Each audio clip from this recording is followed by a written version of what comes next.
So, isa na namang CCTV ang nahanap natin. So, ito yung nangyari sa Bukal, Calamba, Laguna. Bukal. So, ang Bukal kasi is puno ng mga resort. So, ewan ko lang dito, pero alam ko bago sila makapag-rent ng resort, may listahan yan ng mga attendees or ng yung magre-rent mismo. So, I think liable sila dyan.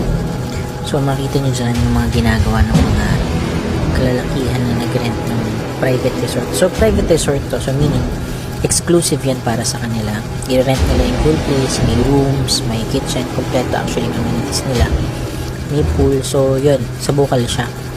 So, andyan sila.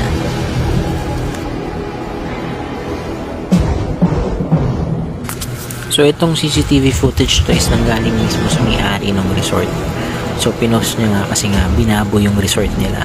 Wawa din yung mga small business owners kasi pati yung water dispenser tinapon sa pool. As in, very